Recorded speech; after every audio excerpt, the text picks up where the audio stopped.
Hola, ¿cómo estás? Mi nombre es Rubén Daniel Raude y es un gusto estar con vos para compartir el contenido de este nuevo programa de La Vasija.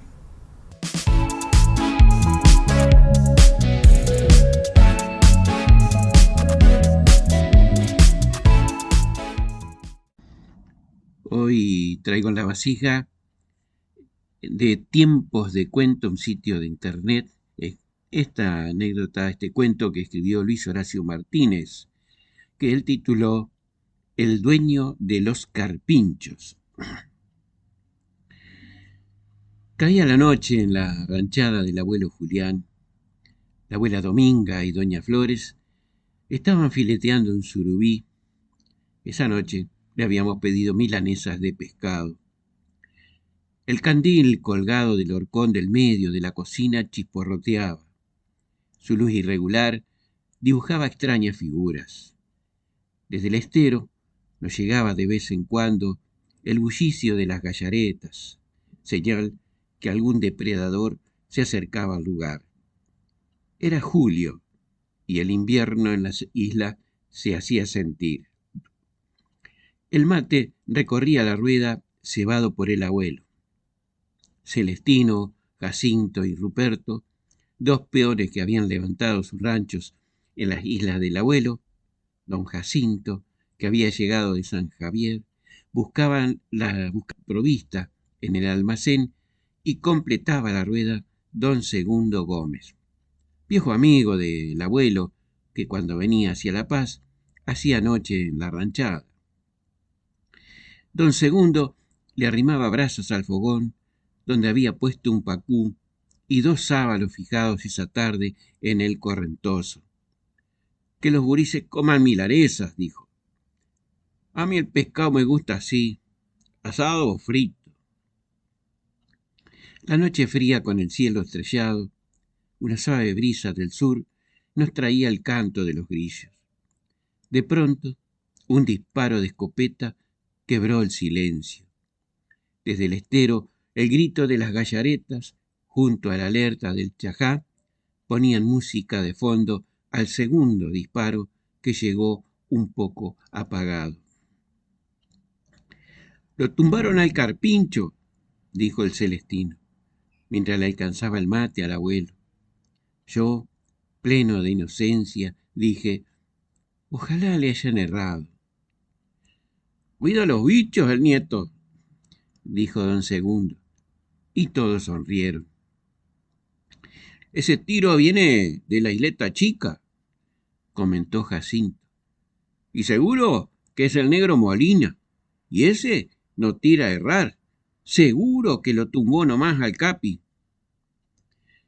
En ese momento, dos disparos seguidos llegaron hasta nosotros.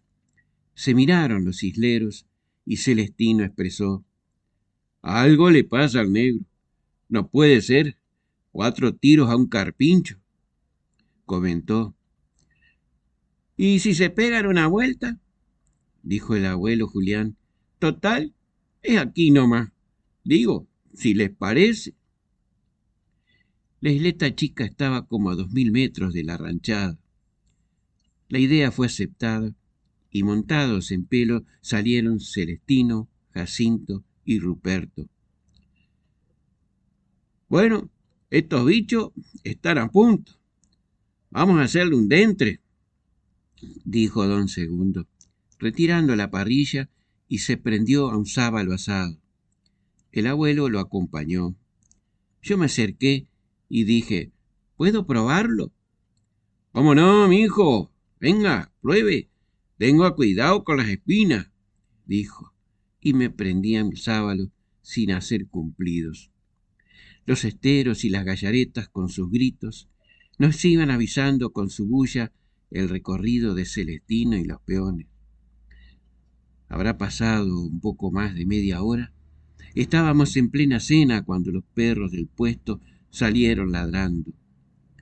Salimos al patio, Roberto y Jacinto enancados, y Celestino traía de tiro al otro caballo con un hombre.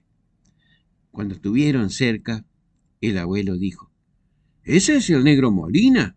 ¿Qué le habrá sucedido?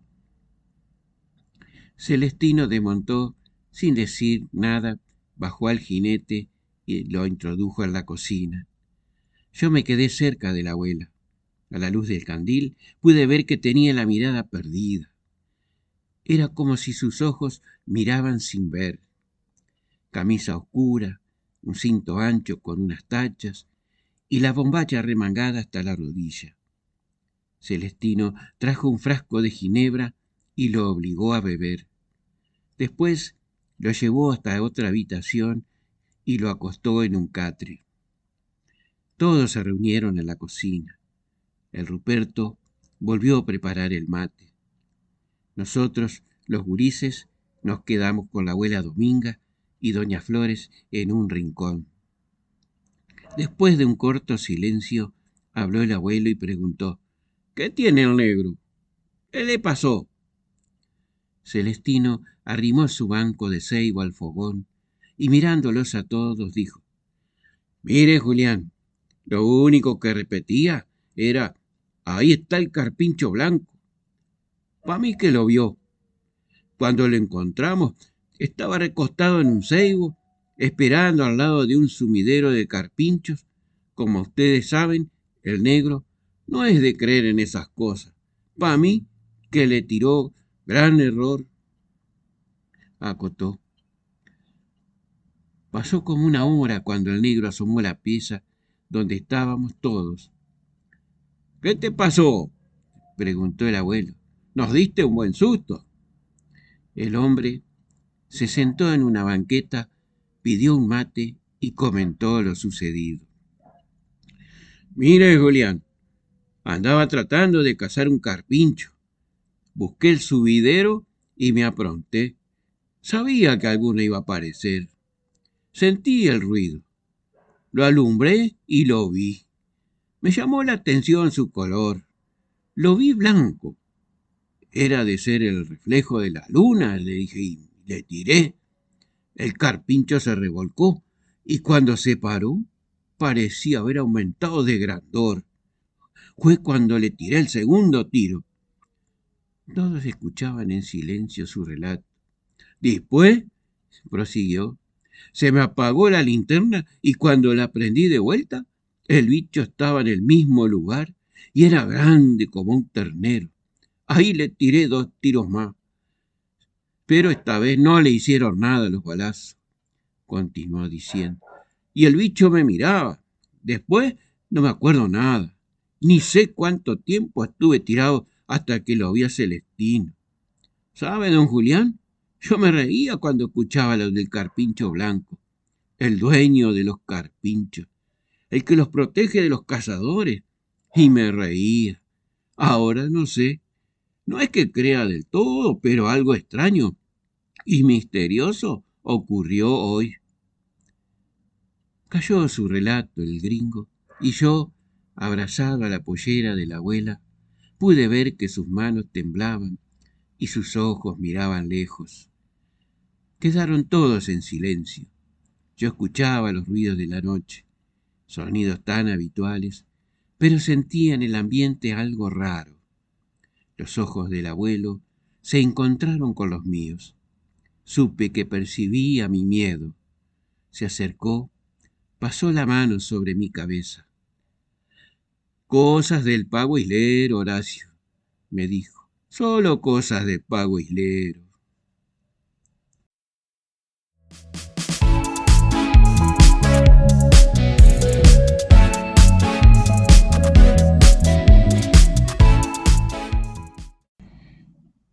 De el libro Cuentos y leyendas populares de la Argentina, recopilado por Berta Elena Vidal de Batini, este relato contado por Ignacia Ponce de Lucero, a ella, porque había escuchado a su padre y a otros hombres del lugar sobre una anécdota, una leyenda de el trato con el diablo que según había hecho una persona en aquel lugar. Y cuenta que era un hombre de acá cerca, muy rico, Decían que tenía trato con el diablo, por eso era tan rico. Y tenía muchas vacas y animales de todas clases, muchos campos, mucha plata. Dicen que sacaba la plata en papel y la ponía a solear en ijares, es decir, en esos cueros secos que se usan para muchas cosas y se ponen como alfombra en el suelo. El diablo le había hecho el trato que le iba a dar toda la riqueza que quisiera a cambio del alma de él. El diablo le había dado plazo y le había dicho el día que lo iba a llevar. Y el hombre, ya cuando le llegaba el plazo, tenía mucho miedo y empezó a ver cómo hacía para que no lo lleve el diablo. Cuando llegó el día, invitó a muchos vecinos y a los más valientes que tuvieran resistencia para acompañarlo y velarlo, porque a él le habían aconsejado lo que tenía que hacer para que el diablo no lo llevara. Él se puso en una mesa como muerto y se puso un crucifijo en la cabeza y se hizo poner velas para velarlo. Es decir, se lo velaba en vida. Y ahí estaban los vecinos cuidándolo y rezando, y todos tenían rosarios benditos en la mano, y las velas que estaban encendidas también estaban benditas. Entonces dice que empezaron a aparecer perros negros furiosos y lechuzas que gritaban y bichos raros de muchas clases, y dice que todos querían llegar a donde estaba el hombre, pero los acompañantes los atajaban, le hacían la cruz y no los dejaban pasar. Algunos tenían mucho miedo, pero otros eran muy corajudos y lo defendían al hombre. Ellos sabían que todo eso era cosa del diablo y tenían que hacer mucho coraje. Dicen que también venía un viento hecho un remolino muy grande, y ellos rezaban y hacían la cruz y los defendían al condenado. Y bueno, así estuvieron en esa pelea hasta la madrugada, hasta que cantó el gallo. Dicen que cuando canta el gallo ya no aparecen cosas malas. Y así fue. Se fueron los bichos y desaparecieron los remolinos. Y ya clareó y el hombre se levantó de la mesa y esa vez se salvó. Después, el hombre, muy contento, les pagó muy bien a los amigos y les contó que gracias a ellos, porque habían sido tan valientes, no lo había llevado el diablo. Esta es entonces la leyenda que andaba ahí por San Luis.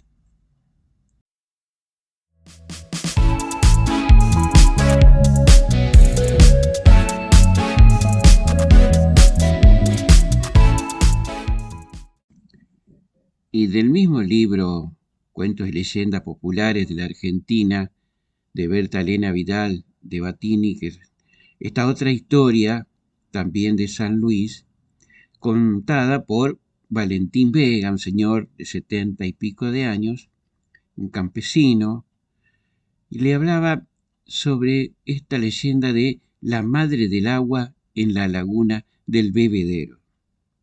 Y se lo contaba así este señor. Los antiguos decían que lo que tenía la laguna eran ojos de mar. La llamaban del Bebedero porque bebía todas las aguas del río Desaguadero y no se llenaba nunca. En un año yo estaba muy crecida y se creía que iba a llegar a San Luis. En una ocasión estaba el día neblinoso, con una neblina oscura, y entonces me mandan a mí a ver unas cabras. Yo era un muchachón y me fui. Era muy al sur, donde es más honda la laguna.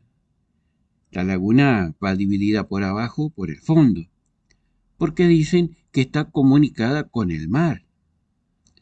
En esa ocasión yo iba llegando a la orilla de la laguna y oí cantar a una niña.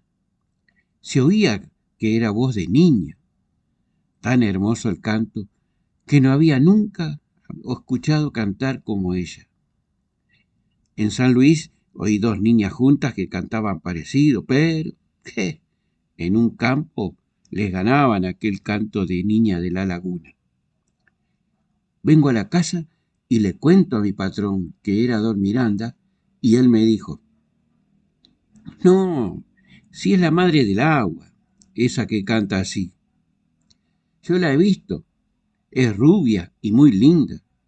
No te arrimes, que eso es de encanto. Y don Miranda dice que la ha visto un día que estaba cantando, que no la vio muy patente.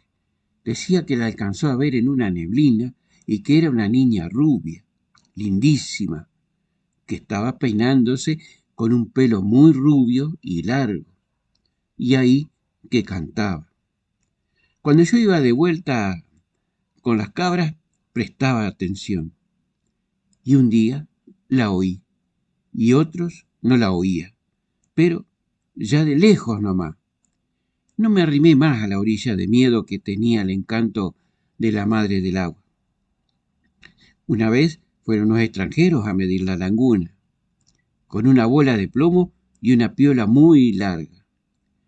Y ahí tiraban el plomo para medirla, y que iban midiendo y midiendo. Yo no sé cuántas varas habían medido, y que iban llegando a donde cantaba la línea donde vivía la madre del agua. Bueno, tocó la ocasión que habían llegado.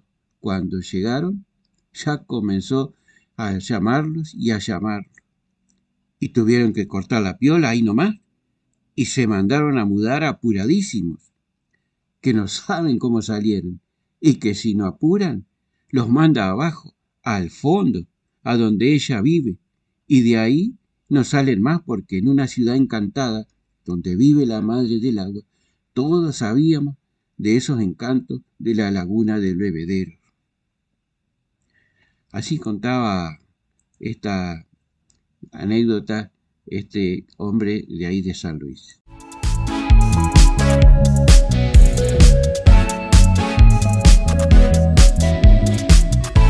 Y si te gustó el programa, compartilo con alguien que quizás también le interese alguno de estos contenidos. Gracias por ello.